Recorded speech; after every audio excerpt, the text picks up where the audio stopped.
అందరికీ నమస్కారం అండి. మా గురువు గారు సుకుమార్ గారికి సార్ థ్యాంక్ యూ సార్ వచ్చినందుకు. ఏం మాట్లాడడానికి ఏమీ లేదండి, సింపుల్గా చెప్పేస్తాను.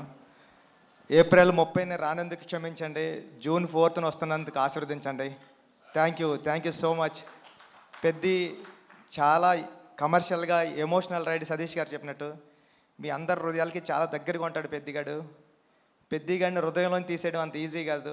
థ్యాంక్ యూ అండి, thank you so much. June 4న నా ప్రేమనంతా చరణ్ సార్ మీద చూద్దరు, కానీ ఈ అవకాశం ఇచ్చిన చరణ్ సార్కి థ్యాంక్ యూ సో మచ్ అండి. Thank you sir.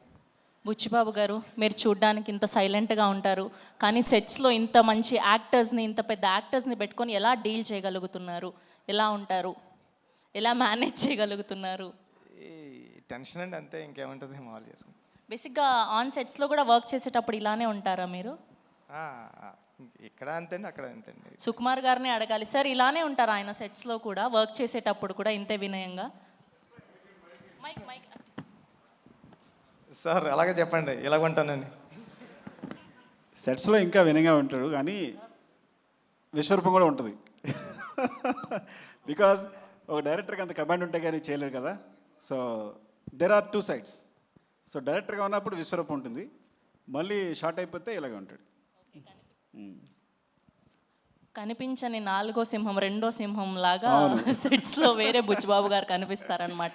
Okay, so ఈ వేదికగా రామ్ చరణ్ గారి ఫ్యాన్స్కి ఏమైనా చెప్పాలి అనుకుంటున్నారా?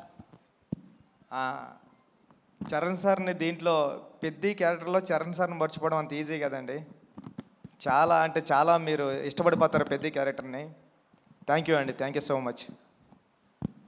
ఓకే, మాటలంటే మాట్లాడలేరు, కానీ ఒక 2 స్టెప్పులు అయితే వేయచ్చు కదా. అది ఈ జన్మలో కదండి, వచ్చే జన్మలో కూడా కుదరదు. కాదండి, ఈ మధ్య డైరెక్టర్లు భారీగా స్టెప్పులు వేసేసి సినిమాని ప్రమోట్ చేస్తున్నారు, మనం కూడా ఎందుకు ట్రై చేయకూడదు చెప్పండి. ఈ స్టెప్పులు వేస్తానండి. Thank you. అయ్యో, థ్యాంక్ యూ అండి, thank you so much. So 4th జూన్న మనం పెద్ది వరల్డ్ని చూడబోతున్నాం. సో వరల్డ్ వైడ్గా పెద్ది